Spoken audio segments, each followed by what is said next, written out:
As above, so below. Yeah, I know, but then again, this is from the same director that gave us Devil and Quarantine, so are you really that surprised? Welcome to Time About the Movies, everybody. Today, before I even start anything, you might notice our title is different because I have two dates on there.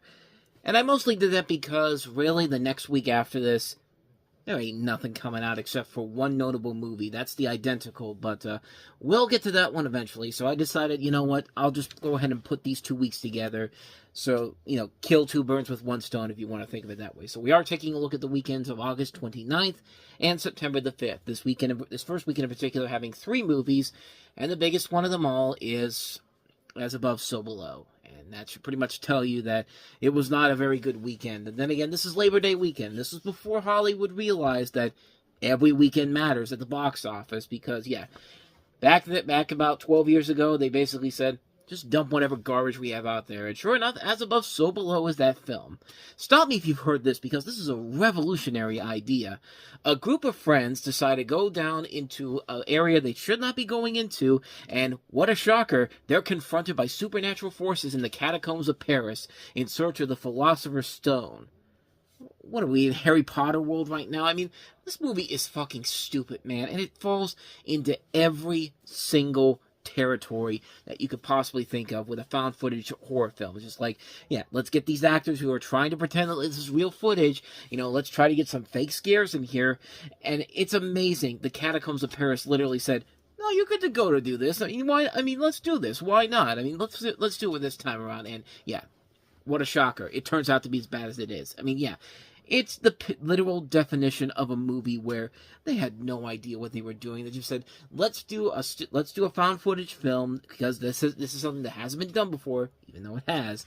Because Paranormal Activity is the norm now. Even though Paranormal Activity stopped making movies at this point, but it's just a bad movie, man. It's not scary at all. The acting is fake as all hell. It has everything you hate about found footage movies. Jump scares, moments where you turn around and there's nothing there, and then you go back and then there's something there to jump at you. Just like, it's not scary at all. And I know this thing's got a reputation, it's got a bigger response in the years since it's come out, but it's not a good movie, man. I don't care if it got popular through Netflix. It's not a good movie. This guy is a terrible director, John Eric Dowdle. He's never made one good movie in his career, nor has his brother. It's a terrible movie. It's a terrible film. It's the literal definition of, let's dump a movie that we know is garbage out on Labor Day weekend, and let's pretend like it's the big new release when it's really not. Because on any other weekend, this thing would have gotten killed immediately. But because it was out on this weekend, not surprisingly, it was a box office hit despite critics trashing it, and rightfully so, because it's not a very good movie. So yeah, let's keep the train of bullshit coming with our next movie, Pierce Brosnan in The November Man. The November Man, rated R. Yeah, sadly, that commercial does not show you the true horrors of this movie. One of the stupidest lines I've ever heard in an action movie. You want to hear it? Here it is. You know what we used to call you, Peter? The November Man. Because after you passed through, nothing lived. What does that even mean? It makes no sense whatsoever. After you pass through, nothing lived. What does that have to do with the month of November? It makes no sense whatsoever. That's got to be the stupidest line I've ever heard in an action movie that's supposed to be taken so seriously.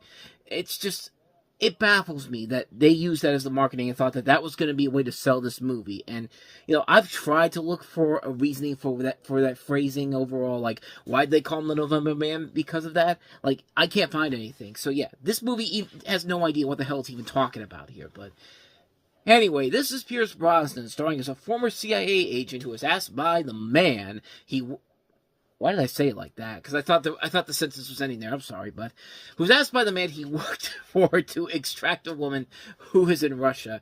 I'm clearly lost right now, and is presently close to a man running for president who is believed to have committed crimes during the Chechen War. She can give them the name of someone who can prove it. His friend says that she will only come to him. So he goes and she gets the info and tries to get out, but the man finds out and tries to stop her. Did that first trailer give you any indication that this was the case overall? And no. the answer is no, because this is a movie that makes absolutely no sense whatsoever. I mean, the premise is stupid. The film is a bland, generic mess of a film. You got Olga Kurylenko from Max Payne and Hitman, and Luke Bracey, who they were really trying to push as the next big star, because he'll have a couple of movies come up in the next couple of years. None of them really good. The Best of Me, the Point Break remake. It's directed by Roger Donaldson. Roger Donaldson's not a bad director overall, but at the same time, like, nothing about this movie makes any sense whatsoever. And on top of that, it's a bland, generic-ass spy film. There's nothing about it that you haven't seen done before. Cliches that are all over the place, and it just feels like a film that was never meant to be put on a theater screen. This movie felt like a film that should have been straight to DVD, should have gone to Netflix, should have gone wherever, could have gone on television. There was nothing about this movie that says this needed to be on a big screen. There just simply is not. I got nothing else for you. November Man, just a stupid movie. Stupid movie. I still can't get over that line. You know, once you, it's a line so stupid that I can't even remember when I'm about to explain why it's terrible. Again, let's listen to it together. You know we used to call you, Peter? The November Man. Because after you passed through, nothing lived. Like, what does that even mean? I don't get it. I don't get it at all. I gotta get away from this movie, man. So, let's go ahead and move on to another movie about crime. This time it's a comedy. It's based off of an Elmore Leonard book, and it's called Life of Crime. If you don't mind me saying. He's so dumb. It's adorable. So in this movie, Jennifer Aniston plays Margaret Mickey Dawson, who's a housewife, and her husband, Frank, played by Tim Robbins, has been embezzling millions for years without her knowledge. Career criminals Lewis and Ordell catch wind of a scheme and figure out if they hold Mickey for ransom, Frank would have no choice but to pay up big, without realizing Frank is head over heels for his mistress Melanie, and he doesn't want his wife back. The cast also includes, you have Frank and Ordell, Ordell played by, Lewis and Ordell, that's what I'm trying to say. I'm so confused right now. Lewis and Ordell are played by John Hawkes and Yassine Bey. Marshall Taylor is played by Will Forte. You have Mark Boone Jr., Clea Lewis, Kevin Corrigan, Tim Robbins, as I mentioned before, Isla Fisher in here. This is a movie that kind of came and went overall. It's based off of an Elmore Leonard book, like I said, The Switch, which they probably changed it because Jennifer Aniston was already in a movie called The Switch back in 2010, which was okay, I guess, and that's kind of the way to sum up this movie in general. It's okay. It's definitely not one of the better Elmore Leonard adaptations, because, I mean, when you're comparing this to something like Jackie Brown, and Out of Sight, and Get Shorty, and Be Cool, and 3:10 to Yuma, yeah, you're obviously going to lose that battle with this movie here, but, again, it's better than stuff like The Big Bounce, it's better than 52 Pickup, you know, it's better than Stick, better than a lot of these bad Elmore Leonard adaptations that came out, and it works because the cast overall is really good. There is a lot of good moments with everybody involved in here. Will Forte is really good. Jennifer Aniston's really good in this movie. You know, Mos Def, a.k.a. Yassine Bey, is very good in this film. I mean, you keep forgetting that, yeah, this guy's a great rapper, but he's a hell of an actor, too. 16 Blocks. He was one of the few things I really liked about Next Man Up. John Hawkes is one of our great underrated actors. So there's a lot of good things about the movie in general. I think maybe if the script and the director of this would have been more, they wouldn't have just gotten somebody who clearly probably should have done more stuff like direct-to-video stuff in general.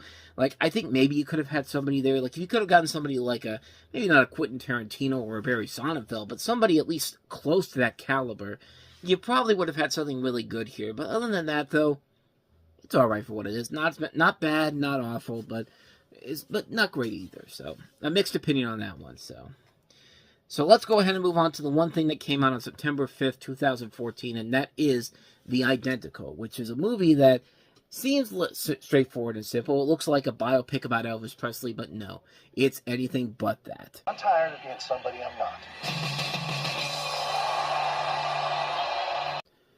So yeah, you would think that this is a straightforward biopic about Elvis Presley, and one that was not really well received and kind of destroys the legacy of Elvis Presley. No. You have to wait until 8 years later until Boz Luhrmann does it with his movie at Warner Brothers. Sorry, that Elvis movie was fucking terrible. But this movie, however, brace yourself for this one, because this is a doozy. In 1935, William and Helen Hemsley, played by Brian Garrity and Amanda Crew, welcome identical twin boys into the world, but their joy is quickly tempered by a sobering realization. How could they give these children any kind of light beyond the desperate poverty that haunted many families in the midst of the Great Depression? When evangelist Reese Wade, played by Ray Liotta, reveals that he and his wife Louise, played by Ashley Judd, cannot have children, William feels the Lord's prompting to give them one of their infant boys. Both brothers are born with passion, drive, and awesome musical talent, but take very separate yet converging paths.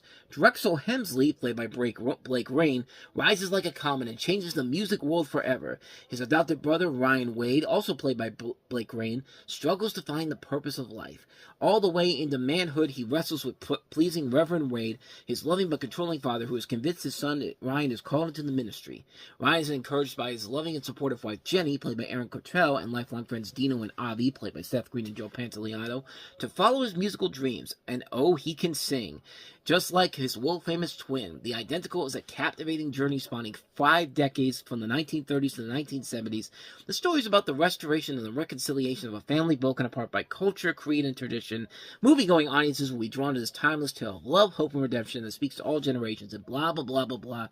Bottom line, this is not an Elvis Presley movie, even though the dude is literally Elvis Presley, except the fact that it's not actually Elvis Presley as a whole, but, like, my God, like, it's amazing how low a movie has to go to create this random legacy about somebody who doesn't look like Elvis Presley, but is supposed to be Elvis Presley, but they probably couldn't get the rights to name him Elvis Presley because Elvis Presley's family is probably looking at this going like, out of your goddamn mind. I'm not letting you use our family's name. Is our patriarch's name for this garbage? And this is garbage. This is the type of movie, I think Rotten Tomatoes, they don't usually get everything right, but they sum this up beautifully. Actually, no, this wasn't Rotten Tomatoes. This was a review from the Arizona Republic, and, I am at a loss for words because I can't even think straight right now. It's not the review I see here, but it's from Quad City Times. This is what it says here. Fans of bad movies, please know, this is a must-see. This is so bad, it must be seen to be believed. Showgirls bad. A vision that slowly goes wrong, then terribly wrong, that hits disaster levels. In a sense, it's an Ed Woodian exercise in wrong. That review sums up this movie perfectly. This is a bad movie, but it is such a fun, guilty pleasure movie. This is the definition of a so bad it's good movie, because you cannot believe that these people went to this much to make a movie like this, only for it to come out like this, because they simply just couldn't get the naming rights to use Elvis Presley. So they had to create their own identity by using the same characteristics, the same look, the same mentality of Elvis Presley. But we can't say it's Elvis Presley because the Presley family will come after us. Like this. This is unbelievable. This is an unbelievable mess of movie. It's an unbelievable mess of a film that I'm getting so confused of trying to explain it to you. That's how much this movie is absolutely awful. And it is awful, but it's the kind of awful that makes for one of the most hilariously bad movies you will ever see in your entire effing life. I mean, this thing is glorious in how terrible it is. Like, this is an ungodly mess of a movie, but I would highly recommend it. If you love bad movies, like if you watch MST3K and Riff Tracks to see them riff on bad movies, this is the type of film that they would love to riff on, but they probably won't get the rights to do that because they don't want anybody the people who made this movie don't want anybody trashing this masterpiece of theirs. It is a masterpiece, but not in the way I think they wanted it to be. So there you go. Not much more to say about that one, except see The Identical if you love bad movies, because boy, oh boy, oh boy. This is a bad movie, but it's glorious in how bad it really is. Okay, so there you go. 2 full weeks overall, so that means we can actually start getting to the point where they're putting out movies that they do believe in. Sort of. Next time on Time About the Movies, we will take a look at several movies, including Idris Elba and Taraji P. Henson starring in the Lakeview Terrace of 2014, the movie that looks like a generic ass action thriller, but because there's nothing else out there, people are going to go out to see it, called No Good Deed. It even has a generic ass title, No Good Deed. And then we have the sequel that nobody was really asking for, but because the first film was such a big hit, of course they're going to make a sequel to Dolphin Tale. Dolphin Tale 2. We have easily one of the more underrated movies of the entire weekend and the year. Tom Hardy and the late James Gandolfini, I think what would have been his last film role, The Drop, which is a terrific film. We're going to delve into that one. We're also going to take a look at some not-so-good movies, like the third installment of the Atlas Shrugged series, Who is John Galt? And we also have Kristen Wiig and Bill Hader starring in the comedy The Skeleton Twins. And is that it? Yeah, I believe that's it. So we're going to take a look at... 5 movies in general. 5 movies to take a look at next time around, and we will delve into all those tomorrow.